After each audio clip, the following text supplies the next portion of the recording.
protectionnisme, c'est une politique économique qui est mise en place par un État ou plusieurs États ensemble, où ils décident ensemble d'ériger des barrières douanières, c'est-à-dire d'augmenter les droits de douane. Pourquoi? Pour se protéger de la concurrence internationale.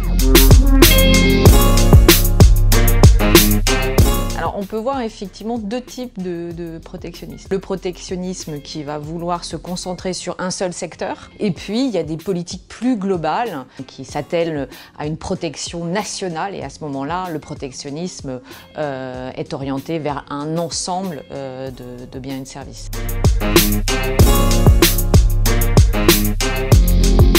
L'idée d'un protectionnisme qui fonctionnerait, c'est un protectionnisme dirigé vers les secteurs d'avenir. C'est-à-dire protéger les secteurs qui ont des petites entreprises, qu'on appelle les start-up, qui sont prêts à devenir, à grandir.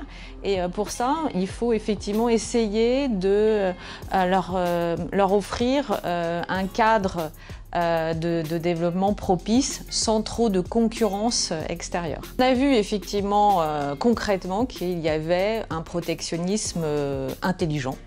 Ça a été par exemple le cas de la Chine qui a décidé au moment de l'avènement des GAFA, Google, Amazon, Facebook, Apple, a décidé de fermer ses frontières à ces entreprises-là, à ces mastodontes du numérique américain, pour pouvoir développer leur propre offre localement.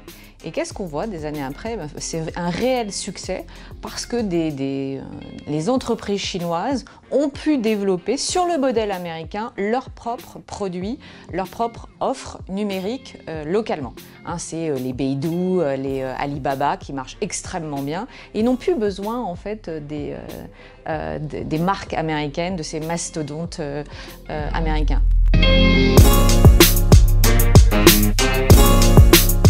Les secteurs en fait, où le protectionnisme ne fonctionne pas et ne fonctionnera pas, ce sont les secteurs traditionnels, c'est-à-dire qui souffrent de la concurrence des pays qui offrent des salaires faibles. C'est l'industrie textile, mais aussi l'acier, l'aluminium, toutes ces choses en fait, où il n'y a pas de réelle valeur ajoutée dans la production.